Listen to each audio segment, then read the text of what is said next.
Dear students, आज की इस वीडियो में हम बात करेंगे applications of total internal reflection. बेटा, टोटल इंटरनल रिफ्लेक्शन जो है फिनोमिना है एसोसिएटेड विद द लाइट, इस पे एक वीडियो बनाई जा चुकी है, आप उसको देख सकते हैं। अब उसके बाद बात आती है एप्लीकेशंस ऑफ TIR। हमने ये देखना है इस वीडियो में कि TIR जो फिनोमिना है वो कहाँ कहाँ अप्लाई होता है।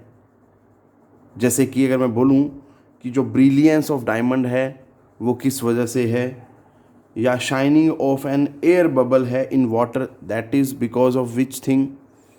तो ये कुछ ऐसी ऐसी हमने एप्लीकेशंस पढ़नी हैं, जैसे कि ऑप्टिकल फाइबर है, ऑप्टिकल इल्यूज़न है जिसे मिराज भी बोला जाता है, टोटली रिफ्लेक्टिंग ग्लास प्रिज्म्स हैं। तो ये सारी एप्लीकेशंस हैं टोटल इंटरनल रिफ्लेक्शन की। बट हमें इनमें डिटेल में देखना है कि ये फिनोमिना लगता कैसे है, कैसे ये अप्लाई होता है। तो मैं स्टार्ट कर रहा हूँ from the very first application of total internal reflection. सबसे पहली एप्लीकेशन है द ब्रिलियंस ऑफ डायमंड। तो बेटा इसको कैसे समझेंगे?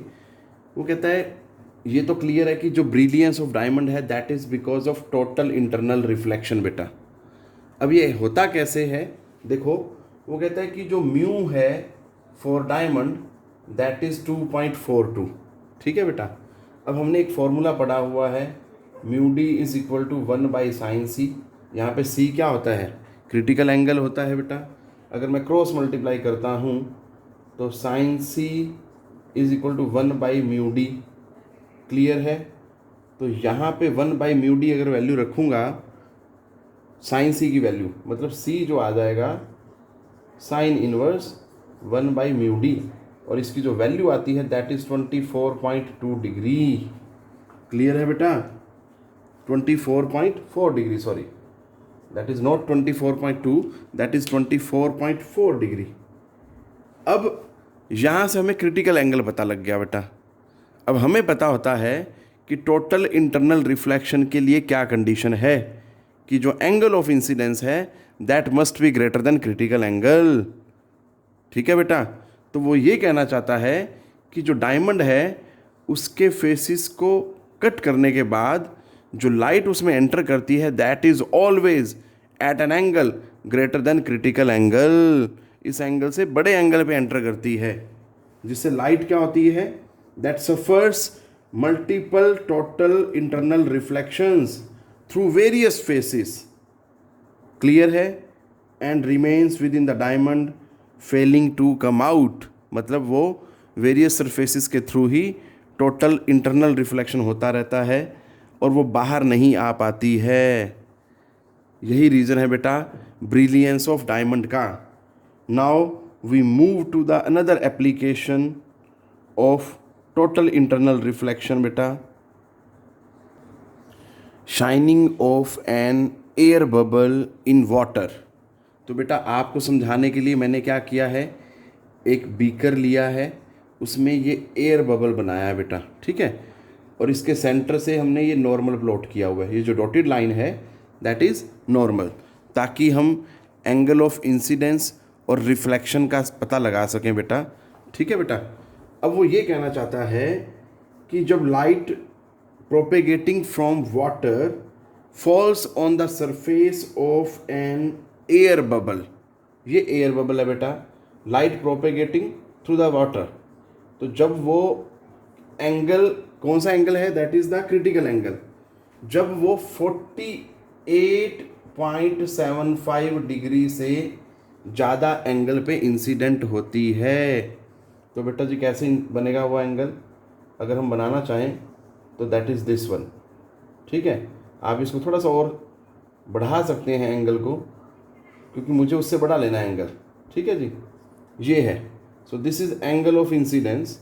तो बेटा इसी के कोरस्पॉन्डिंग क्या हो जाएगा हमारे पास, एंगल ऑफ रिफ्लेक्शन हो जाएगा, दैट इज़ लाइक दिस। ठीक है, आप देख सकते हैं दोनों एंगल लगभग लगभग बराबर हैं। ये अभी थोड़ा सा छोटा लग रहा है क्योंकि हमें लॉज ऑफ रिफ्लेक्शन फॉलो कराना है, सो आप इस तरह से देख सकते हैं बेटा। ठीक है, तो ये angle this is angle of reflection और ये angle this is angle of incidence बेटा, क्योंकि हमने पढ़ा हुआ है कि टोटल इंटरनल रिफ्लेक्शन में लॉज ऑफ रिफ्लेक्शन फॉलो होते हैं। ठीक है जी। तो ये जो रे ऑफ लाइट है which is propagating through water falls on the air bubble at an angle greater than critical angle, और क्रिटिकल एंगल की वैल्यू जो है दैट इज़ 48.75 डिग्री है। तो इस सिचुएशन में, क्योंकि ये टोटल इंटरनल रिफ्लेक्शन के लिए प्राइमरी कंडीशन है, ठीक है, एक तो डेंसर मीडियम में और दूसरा क्या है, angle of incidence must be greater than critical angle, बस इस बात का ध्यान रखना है। So this is the another application which I discussed, जिसकी वजह से जो एयर बबल है वो पानी में भी क्या करता है, ब्रिलियंटली शाइन करता है। Now we move to the another application of total internal reflection. अब हम बात करते हैं third application of total internal reflection की बेटा, दैट इज़ मिराज, जिसे हम ऑप्टिकल इल्यूजन ऑफ वाटर भी बोलते हैं। होता क्या है इसमें बेटा, जो एटमॉस्फियर है उसको हमने डिफरेंट लेयर्स में बांटा होता है। हमने एटमॉस्फियर की बात भी नहीं करनी, ज़्यादा से ज़्यादा मैक्सिमम 50 मीटर की हाइट तक की बात करनी है बेटा, from the surface of earth. ठीक है बेटा, ये अर्थ का सरफेस है, यहाँ से 50 मीटर हाइट की बस। अब हमें पता है जो लेयर अर्थ के बहुत क्लोज होती है उसका टेम्परेचर जो है बहुत ज़्यादा होता है। So as we move upward temperature decreases. Clear है बेटा, टेम्परेचर क्या होता है, कम होता है, तो टेम्परेचर जो है डिक्रीज होता है बेटा। ठीक है, मैं यहाँ लिख रहा हूँ टेम्परेचर जो है दैट डिक्रीजेज। क्लियर है, नीचे से ऊपर की तरफ। बट उसके अपोजिट क्या होता है, अगर हम बात करें तो ऊपर जाते जाते density and refractive index of air that is increases. इस बात पे आपने ध्यान देना है।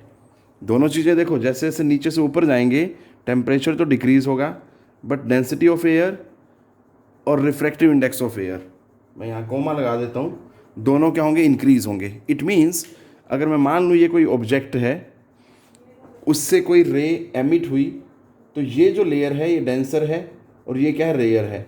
फिर इन दोनों को देखें तो ये डेंसर है और ये क्या है, रेयर है। और इन द सेम वे ये डेंसर और ये रेयर मीडियम की तरह काम करेंगे।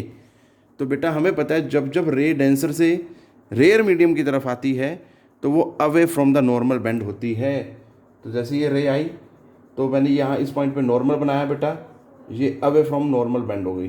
ठीक है, फिर इस पॉइंट पे आके फिर रिफ्रैक्शन हुई, फिर यहाँ नॉर्मल से दूर बेंड हो गई। अब ज़रा थोड़ा सा यहाँ पे ध्यान दें, कहता है इस पर्टिकुलर पॉइंट पे आके जो एंगल ऑफ इंसिडेंस है वो ग्रेटर देन क्रिटिकल एंगल हो जाता है। और हमें पता है जब angle of incidence greater than critical angle हो जाए तो उस सिचुएशन में रे जो है उसी मीडियम में रिफ्लेक्ट हो जाती है एट द सेम एंगल। और इस फिनोमिना को ही हम क्या बोलते हैं बेटा, टोटल इंटरनल रिफ्लेक्शन। यहाँ से रे रिफ्लेक्ट हो गई, बट अब आगे जो है ये पैटर्न रिवर्स हो गया, अब ये रेयर है और ये डेंसर मीडियम है। ठीक है बेटा, अब जब रेयर से डेंसर होगा तो वो बेंड करती है टुवार्ड्स द नॉर्मल, नॉर्मल की तरफ बेंड करते करते यहाँ पे आई है, ये आई में एंटर करती है और इट अपीयर्स दैट द रे जो है that is coming from point I point से आ रही है। इस पॉइंट को मैं ए बोल देता हूँ, दैट रे is coming from point I. Clear है बेटा, समझ आ गई बात। अगर ये ओ ऑब्जेक्ट है तो इसकी इमेज क्या है, आई, ये चीज़ आपने ध्यान देनी है। So this is the another application of total internal reflection which I discussed। अब बेटा हम बात करते हैं एक और एप्लीकेशन की, that is totally reflecting glass prism. क्या होते हैं टोटली रिफ्लेक्टिंग ग्लास प्रिज्म और उनको कैसे कैसे यूज़ किया जा सकता है लाइट को रिफ्लेक्ट करने में, और कितने कितने एंगल पे हम लाइट को रिफ्लेक्ट कर सकते हैं with the help of the totally reflecting glass prisms. Totally reflecting glass prisms are right angled isosceles prisms which turn the light through 90 degree और 180 डिग्री। मतलब सीधा सीधा है कि जो टोटली रिफ्लेक्टिंग ग्लास प्रिज्म है बेटा, वो राइट एंगल्ड आइसोसेल प्रिज्म होते हैं जो लाइट को 90 डिग्री पे या 180 डिग्री पे रोटेट कर देते हैं। अब हम देखेंगे कि ये कैसे करते हैं बेटा। इसका मतलब किसी ना किसी एंगल पे लाइट तो एंटर करानी पड़ती होगी ना बेटा। तो बड़ा सिंपल है, हमें पता है बेटा म्यू जो होता है फॉर ग्लास दैट इज़ 1.5, और हमें ये भी पता है कि जो relation between refractive index of and critical angle जो है दैट इज़ दिस। तो बेटा यहाँ से क्रॉस मल्टीप्लाई करके sine C is equal to 1/μg। अब म्यू जी की वैल्यू रख दो और सी क्या आ जाएगा, साइन इनवर्स 1/1.5। तो बेटा अगर मैं इसको सोल्व कर लूँ तो सी क्या आ जाता है 42 डिग्री। मतलब क्रिटिकल एंगल की हमें वैल्यू मिल गई कि 42 डिग्री है। इट मीन्स सबसे पहले तो ये चीज़ ध्यान देनी है कि भैया जब भी हमने टोटली रिफ्लेक्टिंग ग्लास प्रिज्म्स को यूज़ करना है to turn the light through 90 degree और 180 डिग्री, हमें एंगल ऑफ इंसिडेंस 42 डिग्री से ज़्यादा बनाना है। अगर ऐसा हुआ only then there will be total internal reflection applied. देखो कैसे होता है। अब हम दोनों को 1 by 1 देखेंगे। एक बार हम देखेंगे 90 डिग्री पे कैसे रोटेट किया जाता है और फिर हम देखेंगे 180 डिग्री पे कैसे रोटेट किया जाता है बेटा। तो सबसे पहले बेटा हमने क्या किया, टोटली रिफ्लेक्टिंग ग्लास प्रिज्म को इस तरह से रखा। ये पी क्यू और पी आर दोनों इक्वल हैं, ठीक है बेटा। अब देखो इसमें यहाँ पे हमने कोई ऑब्जेक्ट रखा बेटा, ठीक है, ए बी कोई ऑब्जेक्ट रखा है। अब उससे जो रेज हैं बेटा एमिट हो रही हैं। अब रेज एमिट होंगी तो बेटा जी सीधी रे, ये रे तो सीधी चली गई। ऐसा क्यों हुआ, क्योंकि हमने पढ़ा हुआ है कि जब जब अलोंग द नॉर्मल रे जाएगी there will be no refraction of light. देखो आप चेक कर सकते हो, यहाँ से यहाँ मीडियम चेंज हो रहा है, एयर से ग्लास में आ रही है light, but there is no refraction observed. ये चीज़ ध्यान देनी है बेटा आपने, क्लियर है। अब जब ये इस पॉइंट पे गिरती है ना बेटा, तो इस पॉइंट पे अगर मैं नॉर्मल बनाऊं तो जो एंगल है ये एंगल दिस इज 45 डिग्री, ठीक है बेटा। अब ये एंगल 45 डिग्री है जो क्रिटिकल एंगल से बड़ा है। तो इट मीन्स ये जो रे है यहीं पे ये क्या करेगी बेटा, रिफ्लेक्ट कर जाएगी और इस मीडियम से सीधा सीधा इस तरह से प्रोपेगेट कर जाएगी। देखते हैं, लो जी ये आ गया बेटा, ठीक है। आपने ये चीज़ ध्यान देनी है। अब यहाँ पे भी वही चीज़ है कि जो रे है अलोंग द नॉर्मल आ रही है बेटा, so there is no refraction of light observed whenever the ray of light is coming from glass to the air, ठीक है, स्ट्रेट वे। अब ज़रा थोड़ा सा आगे ध्यान दें अगर हम इसको बेटा, अब मैं यहाँ से दूसरी रे एमिट कराता हूँ। ये भी इसी तरह से बेटा, इस पॉइंट पे नो रिफ्रैक्शन, जब इस पॉइंट पे आगे हिट करेगी और इस पॉइंट पे जब हम नॉर्मल प्लॉट करेंगे तो ये जो एंगल है अगेन दैट इज 45 डिग्री, ठीक है बेटा। ये चीज़ ध्यान देनी है आपने। ये जो एंगल है अगर इसको साफ साफ लिख दें तो यहाँ लिख देता हूँ बेटा 45 डिग्री, ठीक है, क्लियर है दिस वन। तो अगर ये एंगल 45 डिग्री है तो अगेन फिर 42 डिग्री क्रिटिकल एंगल है, उससे ज़्यादा एंगल पे इंसिडेंट हो रही है, so that will be reflected with in this medium, और जो रे है वो इस तरह से बाहर आ जाएगी, ठीक है बेटा। अब आप ज़रा ध्यान दो, देखो ए से जो चली थी रे वो ये आ रही है, इसको मैं ए डैश बोल देता हूँ, ठीक है, और बी से जो चली थी वो ये आ रही है, इसको मैं बी डैश बोल देता हूँ और लॉजी बना देता हूँ इमेज। तो अब आप देखो ज़रा, ऑब्जेक्ट कैसे पड़ा था, ऐसे पड़ा था, और ये घूम कैसे गया, like this, clear. So you can clearly see there is rotation of light through an angle of 90 degree, clear है बेटा। अब हम देखेंगे दूसरा डायग्राम जिसमें हम लाइट को 180 डिग्री पे रोटेट करेंगे बेटा, बट उसके लिए हमें टोटली रिफ्लेक्टिंग ग्लास प्रिज्म को कैसे रखना है वो ज़रा आप ध्यान दें। बेटा लाइट को 180 डिग्री पे रोटेट करने के लिए हमने क्या किया है, टोटली रिफ्लेक्टिंग ग्लास प्रिज्म को इस तरह से लिया है, P R is equal to P Q बेटा, ठीक है। और ये हमने ऑब्जेक्ट लिया, इससे जो रे एमिट हुई दैट इज़ लाइक दिस। मैं ये बता चुका हूँ पहले कि क्यों यहाँ पे जब एयर से ग्लास में आ रही है तो वो रिफ्रैक्शन क्यों नहीं देख पा रहे हैं हम, ठीक है बेटा। अब इस पॉइंट पे अगर मैं नॉर्मल बनाऊँगा तो दैट इज़ दिस, तो ये जो एंगल है 45 डिग्री है बेटा, ठीक है। अब इस वजह से यहाँ पे क्या देखने को मिलती है, टोटल इंटरनल रिफ्लेक्शन। लो जी पहले इसको बना देते हैं, लो जी। अब ये जो रे है इस पॉइंट पे हिट कर रही है बेटा, ठीक है। तो अगर मैं इस पॉइंट पे नॉर्मल बनाऊंगा तो क्या हो जाएगा बेटा, ये देखो ज़रा, आपने ये ध्यान देना कि ये एंगल 90 डिग्री बनना चाहिए भाई, ठीक है। नॉर्मल मतलब 90 डिग्री टू द प्लेन। तो ये जो एंगल है, अब ये इंसिडेंट रे है इस पी आर सरफेस पे, तो ये जो है एंगल ऑफ इंसिडेंस बेटा, ठीक है।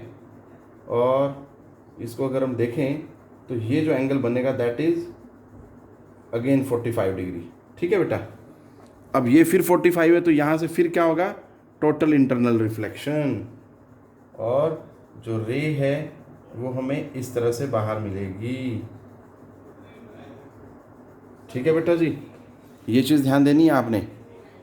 अब हम बात करते हैं दूसरी रे के लिए which is coming from point B, तो क्या होगा देखते हैं। लो जी, अब इस पॉइंट पे अगर मैं नॉर्मल बनाऊंगा,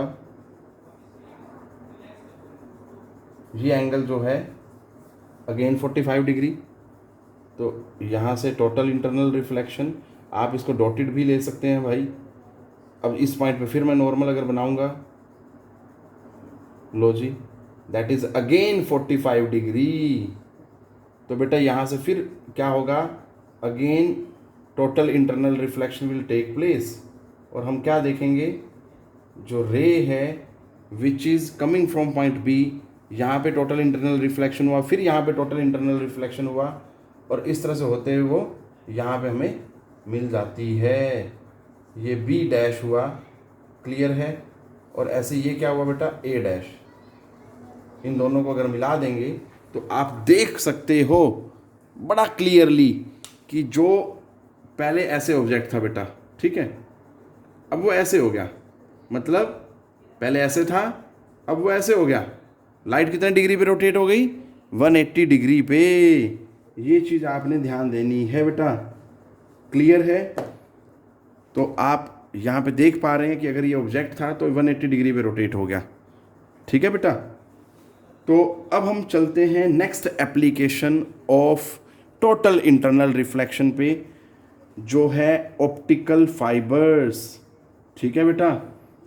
और हम देखेंगे कि इसका वर्किंग प्रिंसिपल क्या है और ऑप्टिकल फाइबर की आगे फर्दर क्या क्या एप्लीकेशन है, वो सब इसमें हम आगे कवर करने वाले हैं।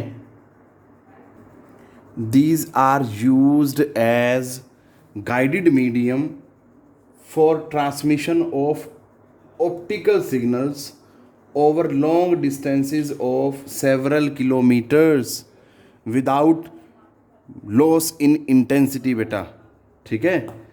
इसमें क्या है, ये गाइडेड मीडियम, गाइडेड मीडियम मतलब पाथ जो होता है वो गाइडेड होता है, वेल डिफाइंड होता है, ताकि जो ऑप्टिकल सिग्नल है वो लॉन्ग डिस्टेंसेस तक बिना लॉस ऑफ इंटेंसिटी या बिना लॉस ऑफ एनर्जी के ट्रैवल कर सके बेटा, ठीक है।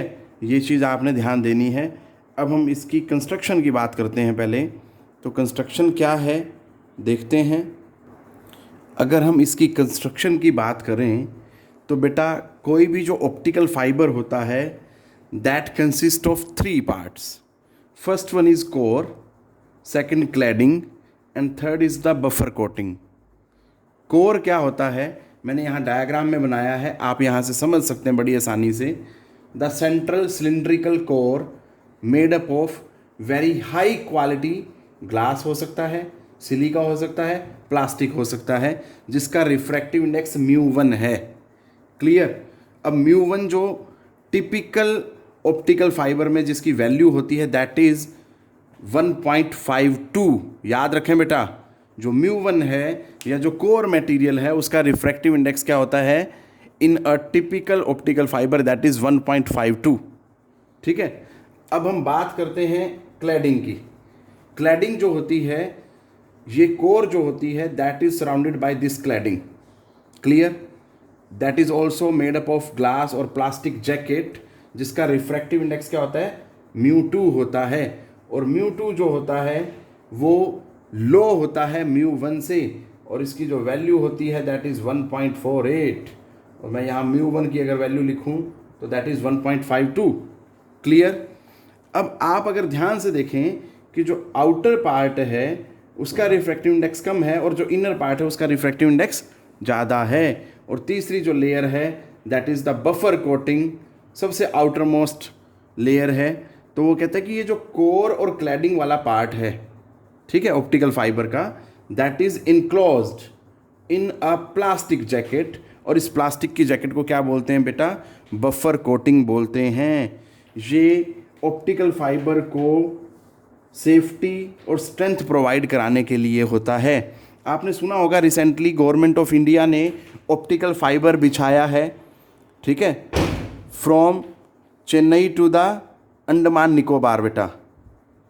क्लियर है, ये काम किया है BSNL ने बेटा। Earlier these type of work use to be done by the foreign companies. तो ये एक बहुत बड़ी अचीवमेंट है अपने आप में। पूरा जो है ऑप्टिकल फाइबर बिछाया गया है चेन्नई से लेके अंडमान निकोबार तक बेटा। क्लियर है। बट याद रखें वो थ्रू द ओशियन है, ये भी ध्यान देना है आपने। वो क्या है, थ्रू द ओशियन, ताकि कनेक्टिविटी जो है 4G और 5G के लिए बहुत हाई हो सके, उसके लिए ये बिछाई गई है लाइन। और इसमें ये भी ध्यान दें कि जैसे यहाँ पे 3 लेयर है ना, उस ऑप्टिकल फाइबर में 8 लेयर की प्रोटेक्शन प्रोवाइड की गई है, इस छोटी सी बहुत थिन मटेरियल को प्रोटेक्ट करने के लिए बेटा। एक्चुअली ये जो कोर है इसकी थिकनेस 10 माइक्रोन से लेके 100 माइक्रोन तक हो सकती है इसका डायामीटर, ये चीज़ ध्यान दें। अब हम बात करते हैं वर्किंग की, कि जो ऑप्टिकल फाइबर है वो काम कैसे करता है। और एक चीज़ और बता दूं साथ साथ, जो ऑप्टिकल फाइबर्स का जो बंडल होता है उसको हम लाइट पाइप बोलते हैं बेटा। क्या बोलते हैं, लाइट पाइप। अब हम चलते हैं इसकी वर्किंग पे। How an optical fibre working of optical fibres is based on the phenomenon of total internal reflection. अब ये कैसे टोटल इंटरनल रिफ्लेक्शन पे काम करता है बेटा, उसको समझाने के लिए मैंने ये बनाया है। ये जो अंदर वाली लेयर है ये कोर है, और जो आउटर लेयर है वो क्लैडिंग है बेटा, ठीक है। और जो इनर लेयर है इसका रिफ्रैक्टिव इंडेक्स है μ1 दैट इज़ 1.52, ठीक है। और जो आउटर लेयर है उसका है μ2 दैट इज़ 1.48। क्लियर बेटा। अब देखो वो कहता है जो लाइट है वो ये ऑप्टिकल फाइबर है, यहाँ से लेके यहाँ तक इसके एक एंड से एंटर करती है, और जैसे यहाँ एंटर करेगी तो बेटा रिफ्रैक्शन की वजह से वो बेंड हो जाती है, ठीक है बेटा। अब क्योंकि यहाँ पे टोटल इंटरनल रिफ्लेक्शन है, तो ये जो अंदर वाला मीडियम है वो डेंसर है और बाहर वाला क्या है, रेयर है बेटा। तो डेंसर मीडियम की प्रॉपर्टी है क्योंकि टोटल इंटरनल रिफ्लेक्शन, तो ये यहाँ से रिफ्लेक्ट हो जाएगी बेटा लाइक दिस, ठीक है। क्लियर है। और फिर यहाँ से फिर वो रिफ्लेक्ट होगी दैट इज़ लाइक दिस, और फिर यहाँ से रिफ्लेक्ट होगी लाइक दिस, और फिर यहाँ से रिफ्लेक्ट होगी लाइक दिस, और फिर यहाँ से ऐसे, और फिर वो ultimately that will come out of the optical fibre बेटा, ठीक है। यहाँ पे आपने थोड़ा सा ध्यान देना है, दोबारा फिर रिफ्रैक्शन होगी। अगर मैं इसको थोड़ा सा और ऐसे बेंड कर दूँ, ऐसे कर देते हैं इसको ताकि आसानी से समझा जा सके। सो इस तरह से ये this will come out of the optical fibre, ठीक है बेटा। अब यहाँ पे एक चीज़ और ध्यान दें, ये रे ऐसे आई, यहाँ इंसिडेंट हुई, यहाँ से रिफ्लेक्ट हो गई, फिर यहाँ टकराई, फिर रिफ्लेक्ट हो गई, तो मतलब विद इन दिस मीडियम ही वो बार बार टोटली इंटरनली रिफ्लेक्ट हो रही है। क्लियर है। There is repeated total internal reflection in the optical fibre, और दूसरे एंड पे सिग्नल बाहर आ जाता है विदाउट, ऑलमोस्ट हम ये बोलेंगे कि there is no loss of light through the sides of the fibre, ठीक है बेटा, और due to the absorption by the core. ये चीज़ ध्यान देनी है हमने, ठीक है। तो यहाँ पे हम देख पा रहे हैं कि सिग्नल एक एंड से एंटर करता है और दूसरे एंड से बाहर आ जाता है without much loss of energy, ठीक है बेटा। अब हम बात करेंगे एप्लीकेशंस ऑफ ऑप्टिकल फाइबर की कि और कहाँ एप्लीकेशंस हो सकती हैं इसकी। There are many applications of optical fibres, some of them are written here. सबसे पहली क्या है बेटा, these are used to transmit light without loss of intensity. Clear है, ये मैंने बताया ही है। और इंटेंसिटी के बारे में सबको पता है, इंटेंसिटी क्या होती है, that is the energy per unit time per unit area, ठीक है बेटा। सो सेकंड एप्लीकेशन क्या है, these are used in manufacturing of medical instruments called endoscopes for visual examination of stomach and intestine. मतलब सीधा सीधा आपने सभी ने सुना होगा endoscopy, that is a technique or a procedure for the visual examination of internal parts of our body, particularly stomach and intestine, ठीक है बेटा। क्योंकि उसमें एंडोस्कोप की हेल्प से वो लाइट को अंदर भेज पाते हैं और उससे आसानी से विजुलाइज कर पाते हैं और इंटरनल पार्ट को, स्टेटस को पता लगा पाते हैं कि क्या स्टेटस है हमारे इंटरनल ऑर्गन्स का बेटा, ठीक है। थर्ड जो एप्लीकेशन है, these are used in telecommunication. मैंने आपको बताया है इसी वीडियो में ही, गवर्नमेंट ऑफ इंडिया ने 5G और 4G की लिए ऑप्टिकल फाइबर्स बिछाए हैं बेटा, ठीक है, चेन्नई से अंडमान निकोबार तक through the ocean. Fourth application जो है, these are used to measure refractive index of the liquid. कोई जो लिक्विड गिवन है आपको, उसका रिफ्रैक्टिव इंडेक्स भी मेजर किया जा सकता है ऑप्टिकल फाइबर्स की हेल्प से। So these are certain applications of optical fibres बेटा। So this all which I wanted to cover in this video. बहुत सारी बातें डिस्कस हुई इस वीडियो में। मेनली जो एप्लीकेशंस थी टोटल इंटरनल रिफ्लेक्शन की, वो डिस्कस की गई हैं। आपने देखना है इसको, वीडियो को ध्यान से, और समझने की कोशिश करनी है कि कैसे कैसे टोटल इंटरनल रिफ्लेक्शन का फिनोमिना अप्लाई होता है इन सभी चीज़ों में, इन सभी एप्लीकेशंस में कैसे काम करता है। टेक केयर बेटा, पढ़ते रहें।